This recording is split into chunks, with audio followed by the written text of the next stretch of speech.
คนที่มันหมดใจเมื่อหมดเวลาก็ไปจะเศร้ากันไปทำไมมันไม่ได้มีใครตายเคยใช้ชีวิต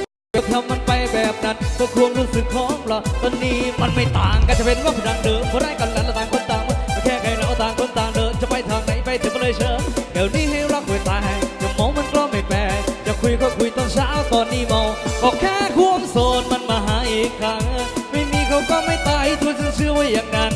ฉันร้องกันไปคืนนี้แบ่งกันไว้พอดีและเริ่มไม่วันพรุ่งนี้ถ้าไม่ดีกว่าที่เคยก็แค่ความโสดมันมาหาอีกครั้งถ้าคนมันรักเราจริงคงไม่ทิ้งไปอย่างนั้นจะคิดมากไปทำไมเราทุกคนก็เหมือนกันลองโสดไปสัก1 ปีรอให้ใจคนที่ดีต้องมีสักวัน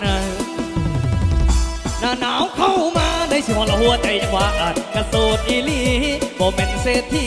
หัวใจห่างห่างถือคิมถือวางสิมีผู้ใดมาเอาใจไปรักษาจะถามหมดก้มลงพายมันก็รอบเพื่อนจะไปเชียร์จะผ่านมากเลยละครับอาจิมโซมันประเก่ากลางนี่มันจะกำบัดขึ้นสารเพชรสังแท้สู้โสดอีกทีแล้วก็จะบอกเป็นหยังเป็นตาสระหะต่ำหักวรับมีสันสโลวิตรุวิยาโอแค่ความโสดมันมาให้ทางไม่มีเขาก็ไม่ตายตัวฉันเชื่อไว้อย่างนั้นฉันร้องกันไปคืนนี้แบ่งกันไปพอดีแล้วเริ่มไม่วันพรุ่งนี้ถ้าไม่ดีกว่าที่เคยก็แค่ความโสดมันมาให้โอ้ยยิ่งกว่าใต้เด้อคนมันรักเราจริงคนได้ลูกแล้วอ้าวเดี๋ยวเราทุกคนก็ได้แล้วลองโสดไปสักปีแล้วใจคนที่ดีต้องมีสักวันต้องมีสักคนที่เขาตีอยู่เคียงข้างเราแม้ว่าตอนนี้จะยังไม่เห็นไม่เพียงเรา